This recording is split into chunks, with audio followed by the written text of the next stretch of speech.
سورۃ طٰہٰ کی آیت نمبر 115۔ الحمدللہ وکفیٰ وسلام علی عبادہ الذین اصطفیٰ، خصوصاً علی سید الرسل وخاتم الانبیاء وعلى آلہ واصحابہ الاتقیاء۔ اما بعد فاعوذ باللہ من الشیطان الرجیم، بسم اللہ الرحمن الرحیم۔ وَلَقَدْ عَهِدْنَا إِلَىٰ آدَمَ مِن قَبْلُ فَنَسِيَ وَلَمْ نَجِدْ لَهُ عَزْمًا۔ وَإِذْ قُلْنَا لِلْمَلَائِكَةِ اسْجُدُوا لِآدَمَ فَسَجَدُوا إِلَّا إِبْلِيسَ أَبَىٰ فَقُلْنَا يَا آدَمُ إِنَّ هَٰذَا عَدُوٌّ لَكَ وَلِزَوْجِكَ فلا يخرجنكما من الجنة فتشقى، إن لك ألا تجوع فيها ولا تعرى، وأنك لا تظمأ فيها ولا تضحى۔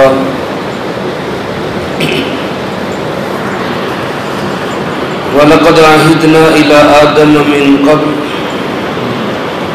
اور یقیناً ہم نے تاکیدی حکم دیا آدم علیہ السلام کو اس سے پہلے۔ فنسیا، پس وہ ان سے بھول ہو گئی۔ ولم نجد له عزما، اور ہم نے ان میں استقلال نہیں پایا۔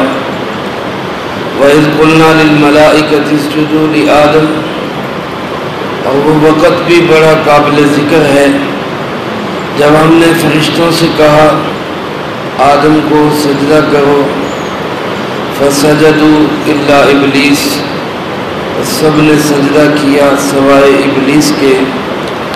ابا، اس نے انکار کر دیا۔ فقلنا یا آدم، تو ہم نے کہا اے آدم علیہ السلام، ان ھذا عدو لک ولزوجک، بے شک یہ دشمن ہے تیرا بھی اور تیری اہلیہ کا بھی۔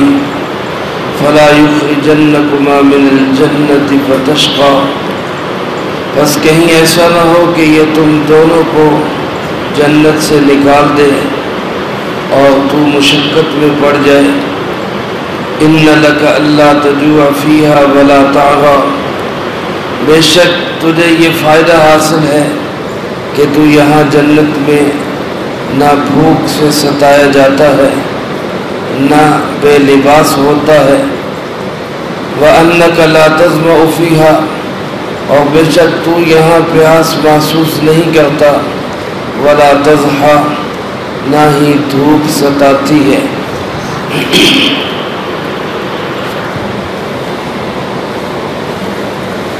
سورۃ طٰہٰ کے اس رکوع میں اللہ رب العالمین نے حضرت سیدنا آدم علی نبینا وعلیہ السلام کا تذکرہ فرمایا ہے۔ اس کی مناسبت پہلی آیات مبارکہ سے بعض علماء نے یوں بیان فرمائی ہے کہ قرآن کریم کا ہر مضمون دوسرے مضمون سے ربط رکھتا ہے، بے ربط اور بے جوڑ آیتیں قرآن کریم میں نہیں ہیں۔ تو اس کا پچھلے مضمون کے ساتھ جوڑ اس طرح ہے کہ گزشتہ آیات میں اللہ پاک نے حضرت موسیٰ علیہ السلام کے واقعہ کو بیان فرمانے کے بعد فرمایا کذالک نقص علیک من انباء ما قد سبق، اسی طرح ہم گزشتہ قوموں اور گزشتہ مدتوں کے واقعات آپ کے سامنے بیان کرتے ہیں جو کہ آپ کی نبوت کی دلیل ہے۔ تو اسی ضمن میں سب سے پہلا واقعہ، سب سے پہلے انسان کا واقعہ، جو سب سے پہلے نبی بھی ہیں حضرت سیدنا آدم علیہ السلام، اس کو اللہ پاک نے بیان کروایا تاکہ جناب محمد کریم صلی اللہ علیہ وسلم کی رسالت اور ختم نبوت اور زیادہ نکھر کے سامنے آئے۔ اور ایک مناسبت بعض علماء کرام مفسرین اعظام رحمہم اللہ نے یہ لکھی ہے کہ چونکہ اس سے پہلی آیات میں آپ صلی اللہ علیہ وسلم کو یہ حکم ہوا کہ آپ قرآن کریم کی تلاوت میں جلدی نہ کیا کریں۔ جبرائیل علیہ السلام پڑھتے ہیں، وحی لے کے آتے ہیں، تو آپ ان کے ساتھ ساتھ پڑھنے کی کوشش کرتے کہ کہیں کوئی لفظ رہ نہ جائے۔ تو اللہ رب العالمین نے فرمایا کہ آپ اس مشقت میں نہ پڑھیں، کیونکہ جبرائیل علیہ السلام پڑھیں گے، آپ سنیں گے، اللہ رب العالمین اپنی رحمت سے وہ آپ کو یاد کرا دے گا۔ سَنُقْرِئُكَ فَلَا تَنْسَى، ایسا پڑھائے گا کہ آپ بھولیں گے نہیں، لہذا جلدی کی ضرورت نہیں۔ اسی مناسبت سے یہ واقعہ بیان کیا گیا کہ آدم علیہ السلام سے بھی ایک جلدی ہو گئی اور اس جلدی کی وجہ سے وہ بھول ہو گئی، کیونکہ یہ جو جلد بازی ہے یہ کوئی پسندیدہ عمل نہیں ہے۔ رسول اللہ صلی اللہ علیہ وسلم نے ارشاد فرمایا العجلۃ من الشیطان، کسی کام کو جلد بازی کے ساتھ کرنا، جلدی جلدی نتیجے تک پہنچنے کی کوشش کرنا، یہ شیطان کی طرف سے ہوتا ہے۔ وہ انسان کو جلد بازی میں مبتلا کرتا ہے۔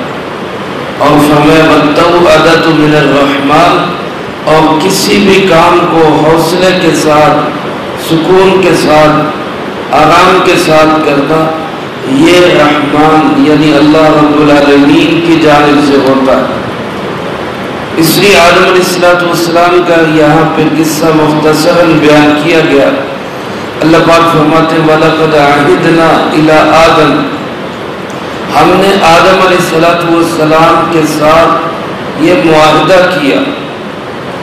لفظ معاہدے کا ارشاد فرمایا گیا کہ علماء فرماتے ہیں معاہدہ ہوتا ہے جانبین سے، دونوں سائڈوں سے جب ایک معاہدہ ہو، اور یہاں جو بات ہو رہی ہے وہ معاہدے کی نہیں، وہ تو اللہ پاک صرف حکم دے رہے ہیں، جانبین سے کوئی معاہدہ نہیں تھا، اللہ کا حکم تھا۔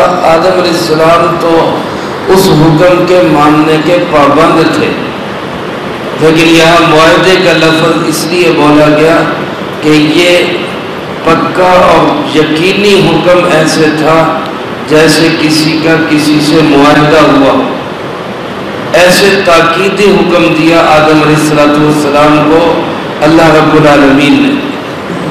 لیکن فرمایا کہ آدم علیہ السلام کو ہم نے اس سے پہلے یہ تاکیدی حکم دیا، فنسیا، لیکن ان سے بھول ہو گئی، ان سے لغزش ہو گئی، کوتاہی ہو گئی۔ اور بھول کیا ہوئی کہ اللہ رب العالمین نے ایک خاص درخت کے متعلق فرمایا لا تقربا هذه الشجرہ، اس درخت کے قریب نہیں جانا، جنت کی ساری نعمتیں استعمال کرو، جیسا کہ آگے اسی رکوع میں آ رہا ہے کون کون سی نعمتیں اللہ پاک نے جنت میں ان کو عطا فرمائی۔ تو مکمل آزادی تھی، کوئی پابندی نہیں تھی، صرف ایک حکم تھا کہ اس مخصوص درخت کے قریب نہیں جانا۔ لیکن آدم علیہ السلام اس معاملے میں ان سے بھول ہو گئی، لغزش ہو گئی، اور یہ اس درخت کے قریب چلے گئے، اس کو استعمال کر دیا۔ قریب نہ جانے کا مطلب یہ کہ اس کے پھل یا پھول کو استعمال نہیں کرنا، آدم علیہ السلام نے اس کو استعمال کر لیا۔ اللہ پاک ارشاد فرماتے وَلَمْ نَجِدْ لَهُ عَزْمًا، ہم نے آدم علیہ السلام کے اندر پختگی اور استقلال نہیں پایا۔ میرے محترم دوستو یاد رکھیں، ایک تو علماء نے لکھا ہے کہ آدم علیہ السلام پہ جس وقت یہ امتحان آیا اس وقت وہ اللہ کے نبی نہیں تھے، وہ جنت میں تھے، وہاں سے نکالے گئے اور پھر اللہ کے نبی بنائے۔ تو نبوت سے پہلے اگر کوئی ایسی بات ہو بھی گئی ہے تو وہ انبیاء علیہ السلام کی شان اور عصمت کے خلاف نہیں، اللہ کے نبی معصوم ہی ہوتے ہیں۔ اور دوسری بات یہ کہ آدم علیہ السلام سے یہ جو لغزش ہوئی اور بھول کے اللہ کا حکم پورا نہ کر سکے تو یہ کوئی گناہ نہیں ہے، کیونکہ جب انسان بھول جاتا ہے تو وہ مجرم نہیں ہوتا۔ رسول اللہ صلی اللہ علیہ وسلم نے فرمایا رفع عن امتی الخطأ والنسیان، میری امت سے بھول چوک اور غلطی کو اٹھا لیا گیا۔ بھول چوک اور غلطی سے اگر کچھ ہو جائے تو اس کا مواخذہ آخرت میں نہیں ہوگا۔ تو آدم علیہ السلام سے بھی یہ بھول چوک ہوئی ہے، لہذا اس کا کوئی مواخذہ نہیں، لیکن پھر اس طرح کے الفاظ سے ان کا تذکرہ تو علماء فرماتے ہیں چونکہ ان کا مقام بہت اونچا تھا، وہ پہلے انسان تھے، اللہ نے ان کو اپنے ہاتھ سے بنایا اور وہ خود اللہ رب العالمین نے ان کو مسجود ملائکہ بنایا، مقام بہت اونچا دیا تھا۔ تو جتنا اونچا مقام ہوتا ہے اس کی نزاکتیں بھی اتنی زیادہ ہوتی، اس کو خیال بھی اتنا رکھنا پڑتا ہے۔ ایک عام آدمی کسی انسان کو وہ کوئی برا بھلا کہے وہ اتنا محسوس نہیں ہوتا جتنا اس کا کوئی قریب بھی اس کو کہے تو وہ محسوس ہوتا ہے۔ جیسے کسی نے کہا نا مارے جو لوگوں نے پھول ان کا تو مجھے، مارے جو لوگوں نے پتھر ان کا تو مجھے غم نہیں، مارا جو تو نے پھول وہ پتھر سے کم نہیں۔ تو اپنوں کے لگائے ہوئے زخم جو ہیں وہ دوسروں سے زیادہ لگتے ہیں۔ تو جتنا بڑا مقام تھا آدم علیہ السلام کا، اس مقام بلند کا تقاضا یہ تھا کہ یہ معمولی سی لغزش اور بھول بھی نہیں ہونی چاہیے تھی۔ تو اس لیے اس معمولی سی لغزش پہ بھی اللہ رب العالمین کی طرف سے گویا کہ سخت ڈانٹ ایک پلائی گئی۔ تو اللہ پاک فرماتے ہم نے ان کے اندر استقلال اور پختگی نہیں پائی، وہ بھول ہو گئی ان سے، لغزش ہو گئی ان سے۔ اور لیکن اس سب کے باوجود ہمیں اپنی زبانیں انبیاء علیہ السلام کی شان اور ان کی عصمت کے متعلق وہ بند رکھنی چاہیے۔ اللہ کے نبی ہوں، انبیاء علیہ السلام ہوں، حضرات صحابہ کرام رضی اللہ تعالیٰ مجمعین ہوں، ان سے اگر کوئی بھول چوک ہوئی بھی ہے تو ہمارا کام نہیں کہ ہم ان کو اپنی مجلسوں میں بیان کریں یا ہم ان کا تذکرہ اس انداز سے کریں کہ اہانت ہو، یا ہم لب و لہجہ ایسا استعمال کریں کہ ان کی حیثیت وہ کم ہوتی ہوئی نظر آئے۔ اللہ کے نبی علیہ السلام بہت اونچا مقام رکھنے والے، بڑی شان رکھنے والے۔ بہر اللہ پاک فرماتے ہیں وہ وقت یاد کرو جب ہم نے فرشتوں سے کہا اسجدوا لآدم، آدم کو سجدہ کرو۔ یہ کن فرشتوں کو حکم تھا؟ بعض حضرات فرماتے ہیں یہ سارے فرشتوں کو حکم تھا، مکمل جتنے فرشتے وہ ملائکہ اعلیٰ کے ہوں، آسمانوں سے اوپر رہنے والے، وہ آسمانوں میں رہنے والے ہوں یا وہ زمین پہ رہنے والے، ہر قسم کے فرشتوں کو یہ حکم تھا کہ آدم کو سجدہ کرو۔ فسجدوا، سجدہ کیا سب نے، ابلیس نے نہیں کیا۔ شیطان ابلیس جو فرشتوں کا ساتھی سمجھا جاتا تھا اپنی عبادت کی وجہ سے، حضرت یحییٰ منیری رحمۃ اللہ علیہ وہ اپنی کتاب میں لکھتے ہیں کہ 7 لاکھ سال اس نے اللہ کی عبادت کی، 7 لاکھ سال، اور اپنی عبادت کی وجہ سے فرشتوں میں شمار ہونے لگا۔ تو اس کو بھی حکم تھا کہ آدم کو سجدہ کرو، لیکن اس نے انکار کر دیا، ابا، منکر ہو گیا۔ اور دوسری جگہ پہ قرآن کریم نے بتلایا کہ یہ منکر ہوا کیوں؟ تکبر کی وجہ سے، انا خیر من، میں اس سے بہتر ہوں، میں اس سے افضل ہوں، میں اس کو کیوں سجدہ کروں؟ میرے محترم دوستو، یہ تکبر بڑی خطرناک چیز ہے، اللہ ہم سب کی اس سے حفاظت فرمائے۔ شیخ سعدی رحمۃ اللہ علیہ فرماتے ہیں تکبر عزازیل را خار کرد، بزندان لعنت گرفتار کرد۔ تکبر نے عزازیل کو ذلیل کر دیا، شیطان بنا دیا، اللہ کے نیک بندے سے نیک جن سے شیطان بن گیا، بد کردار بن گیا، اور اسی تکبر نے اس کو ہمیشہ کے لیے ملعون قرار دے دیا، لعنتی بنا دیا۔ تو یہ تکبر کی وجہ سے کہتا ہے جی میں نہیں سجدہ کرتا۔ اب آدم علیہ السلام کو اللہ پاک نے حکم دیا کہ اے آدم یہ تیرا دشمن ہے، ان ھذا عدو لک، یہ تیرا دشمن ہے اور تیری بیوی کا بھی دشمن ہے۔ سیدہ حوا علیہ السلام جن کو اللہ رب العالمین نے آدم علیہ السلام کی پسلی سے پیدا کیا، فرمایا یہ تیرا اور تیری بیوی کا دشمن ہے، لہذا خیال کرنا فلا یخرجنکما من الجنہ، کہیں ایسا نہ ہو کہ یہ تمہیں چکما دے کر اپنی باتوں میں الجھا کر اور چکنی چپڑی سنا کر تمہیں ایسے حالات میں لے آئے کہ تمہیں جنت سے نکال دے۔ خیال کرنا اس کا فتش کا، اگر ایسا ہوا تو مشقت میں پڑ جائے گا۔ یہاں مشقت سے مراد کون سی مشقت ہے؟ تو مفسرین کرام فرماتے ہیں اس سے مراد ہاتھ سے کما کے کھانے کی مشقت، اپنی محنت سے کما کے کھانے کی مشقت، کیونکہ آگے اللہ پاک ارشاد فرما رہے کہ جنت کے اندر سب ضرورتیں بغیر محنت کے پوری ہوگی، کھانا پینا لباس مکان ساری ضرورتیں بغیر کسی محنت کے۔ لیکن اگر تو جنت سے نکال دیا گیا اور کوئی ایسی لغزش اور بھول ہو گئی کہ یہاں سے نکل گئے تو پھر بغیر محنت کے روزی روٹی نہیں ملے گی، پھر محنت کرنی پڑے گی۔ فتشقا سے مراد یہی محنت ہے۔ لیکن میرے بھائیو اگر آپ غور کریں یہاں پہ تو اللہ پاک نے مشقت میں پڑ جانے کا لفظ کس کے لیے بولا؟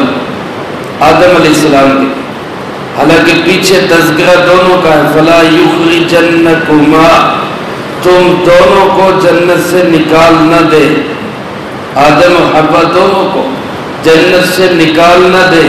اگر ایسا ہوا تو فتشقا، اے آدم تو مشقت میں پڑ جائے گا۔ علماء فرماتے اسی لفظ سے معلوم ہوتا ہے کہ دنیا کے کام دھندے کی محنت یہ مرد کی ذمہ داری ہے، عورت کی ذمہ داری نہیں ہے، کیونکہ اللہ پاک نے آدم علیہ السلام کو فرمایا تو مشقت میں پڑ جائے گا، یہ نہیں فرمایا کہ تم دونوں مشقت میں پڑ جاؤ۔ عورت کی ذمہ داری اور اس کی ڈیوٹی جو اللہ رب العالمین کی طرف سے ہے وہ یہ کہ وہ چراغ خانہ بنے، گھر کا روشن چراغ بنے، شمع محفل بننا اور باہر کے کاروبار اور کام دھندوں میں لگنا یہ عورت کی ذمہ داری نہیں ہے۔ تو اللہ معاف کرے ہم مغرب سے اتنا مغروب ہو گئے کہ ہر میدان میں ہم نے عورت کو لا کے صرف کھڑا نہیں کر دیا، رسوا کر دیا، گھٹیا قسم کی ڈیوٹیاں عورت کے سپرد کر دی، باہر بیٹھ کے استقبال کرے، ریسیپشن پہ بیٹھے اور ہر آنے جانے والے کا استقبال کرے، تو یہ عورت کی تذلیل ہے، آزادی کے نام پہ آوارگی پھیلا دی گئی ہے۔ اللہ ہم سب کی اس سے حفاظت فرمائے۔ مرد کی ذمہ داری اللہ پاک نے لگائی کہ تو مشقت میں پڑے گا، فتشقا، تیرے اوپر یہ مشقت پڑے گی۔ امام قرطبی رحمۃ اللہ علیہ نے نقل کیا کہ جب آدم علیہ السلام جنت سے نکالے گئے تو جبرائیل علیہ السلام ان کے پاس جنت سے کچھ بیج لائے، گندم کے بیج تھے، چاول کے بیج تھے اور چیزوں کے بیج تھے، پھر ان کو سکھایا کہ ان کو ایسے زمین میں ان کو بونا ہے، زمین ہموار کرنی ہے، اس کو بونا ہے، پھر اس کو پانی لگانا ہے، پھر یہ کھیتی بنے گی، اس کو کاٹنا ہے، پیسنا ہے۔ یہ سارے کام جبرائیل علیہ السلام نے آدم علیہ السلام کو سکھائے۔ جب وہ فصل تیار ہوئی پھر اس کو پیسنے کا سکھایا، پھر اس کا آٹا گوندنا سکھایا۔ آدم علیہ السلام روٹی تیار کر کے کھانے کے لیے بیٹھے اللہ کے حکم سے روٹی ہاتھ سے گری، کسی پہاڑ پہ بیٹھے تھے اور وہاں سے لڑک کے نیچے چلی گئی، اب اس کو مشقت سے اٹھا کے لائے تو پھر جا کے کہیں پیٹ کی آگ بجھی، تو اس میں اللہ پاک نے فرمایا کہ اے آدم اب تجھے اور تیری اولاد کو ایسی محنت کر کے روٹی حاصل کرنی پڑے گی۔ اب وہاں سے نکل گئے، وہ مقام ختم ہو گیا۔ فرمایا کہ اگر ایسا ہوا تو مشقت میں پڑ جائے۔ ابھی تو صورتحال یہ ہے کہ جنت کے اندر ان لک الا تجوع، جنت میں تجھے کوئی بھوک نہیں، جنت کے اندر بھوک نہیں ہوگی۔ بھوک نہ ہونے کا مطلب یہ نہیں کہ وہاں بھوک لگے گی نہیں، اگر بھوک لگے گی نہیں تو پھر کھانوں کی لذت کیسے حاصل ہوگی؟ مقصد یہ ہے کہ بھوک لگے گی لیکن بھوک کے لیے کہیں پریشان نہیں ہونا پڑے گا، انتظار نہیں کرنا پڑے گا، ابھی کھانا تیار نہیں ہے، ابھی کھانا لگا نہیں ہے اور ابھی کھانا گرم ہے، یہ چیزیں نہیں ہوگی وہاں پہ۔ وہاں ادھر ضرورت محسوس ہوئی کھانے کی اور ادھر آن کی آن اللہ کی شان، کھانا فوراً حاضر، تو بھوک کی تکلیف نہیں ہوگی۔ تو یہاں جنت میں فرمایا تجھے بھوک کی کوئی تکلیف نہیں، ولا تعرا، اور کوئی ایسا ماحول نہیں کہ تیرے لباس کی ضرورت پیش آئے، کپڑا اکٹھا کرنا پڑے، کپڑا تیار کرنا پڑے، سلا سلایا لباس، پہنایا ہوا لباس، تو لباس کا مسئلہ بھی تیرا حل ہے۔ وَأَنَّكَ لَا تَظْمَأُ فِيهَا، اور یہاں جنت میں تو پیاس بھی نہیں ہے۔ یہاں بھی وہی مفہوم کہ پیاس لگے گی لیکن پانی کے لیے کوئی مشقت نہیں کرنی پڑے گی، پانی حاضر ہو۔ فرمایا یہ مسئلہ بھی تیرا حل ہے۔ اور وَلَا تَضْحَىٰ، یہاں جنت میں دھوپ نہیں ہے۔ دھوپ نہ ہونے کا مطلب کیا ہے؟ دھوپ تو ویسے نہیں، سورج ویسے نہیں جنت میں، لیکن یہاں دھوپ نہ ہونے کا مطلب یہ کہ وہ چیزیں جو مکان نہ ہونے کی وجہ سے ستاتی ہیں، دھوپ ہے، بارش ہے، آندھی ہے، طوفان ہے، یہاں جنت میں تیرا مکان ہے، لہذا مکان نہ ہونے کی مشقت بھی کوئی نہیں۔ اور علماء فرماتے ہیں یہی چار بنیادی ضرورتیں ہیں کسی بھی انسان کی، بیسک ڈیمانڈز ہر انسان کی یہی چار چیزیں، روٹی، کپڑا اور مکان، یہ لباس اس کے ساتھ، یہ چار بنیادی چیزیں جو اللہ پاک نے پہلے بتا دی۔ اور آج اقوام متحدہ نے جو طے کی ان میں تعلیم اور صحت، یہ 6 چیزیں بنائی ہیں، لیکن وہ سمجھتے ہیں یہ 6 چیزیں ہم نے تیار کی، جبکہ قرآن کریم نے یہ پہلے بتا دی، اور حضرت امام شاہ ولی اللہ رحمۃ اللہ علیہ نے اس سے پہلے ان 6 کی 6 چیزوں کا تذکرہ کیا کہ یہ انسان کی 6 بنیادی ضرورتیں ہیں جس کا پورا ہونا ضروری ہے۔ ہر انسان کی بھوک کا مسئلہ حل ہو، ہر انسان کی پیاس کا مسئلہ حل ہو، ہر انسان کے مکان کا مسئلہ حل ہو، لباس کا مسئلہ حل ہو، اور تعلیم اور صحت کا مسئلہ حل ہو۔ یہ 6 بنیادی مسائل ہیں جو ہر حکومت کی بھی ذمہ داری ہے کہ وہ عوام کو یہ وافر مقدار میں مہیا کرے۔ خلفائے راشدین نے انسانوں کے ان بنیادی حقوق کا بہت زیادہ خیال رکھا ہوا، یہاں تک کہ پھر نوبت یہاں پہنچی کہ ان کے دور حکومت میں کوئی انسان ایسا نہیں ملتا تھا کہ جو زکوٰۃ کا مستحق ہو۔ لوگ زکوٰۃ لے کے پھرتے تھے کہ کوئی ہماری زکوٰۃ وصول کرنے والا مل جائے۔ اللہ ہمیں ایسا خوبصورت سنہری دور دوبارہ نصیب فرمائے۔ تو بہرحال اللہ پاک نے آدم علیہ السلام کو یہ چیزیں یاد کرائی کہ اس کا خیال کرنا ورنہ جنت سے نکال دیے جاؤ۔ چنانچہ شیطان نے کیسے ان پہ اپنا داؤ اور مکر و فریب چلانے کی کوشش کی، اس کا تذکرہ اگلی آیات میں ہے۔ اللہ پاک ہم سب کو شیطان کے ہر قسم کے مقائد، مکاریوں، فریب کاریوں سے محفوظ فرمائے اور اپنے احکامات کی پابندی کی توفیق نصیب فرمائے۔ اللہم انت السلام و منک السلام تبارك ربنا وتعالى يا ذا الجلال والإكرام. اللهم إنا على ذكرك وشكرك وحسن عبادتك. اللهم أحسن عاقبتنا في الأمور كلها وأجرنا من خزي الدنيا وعذاب الآخرة. اللهم باقية كباقية الوليد. اللهم استر عوراتنا وآمن روعاتنا.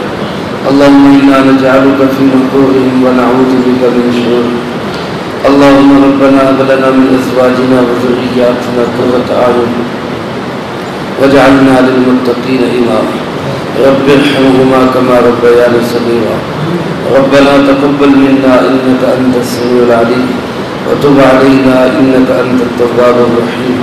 صلى الله على النبي الكريم وعلى آله وأصحابه أجمعين برحمتك يا أرحم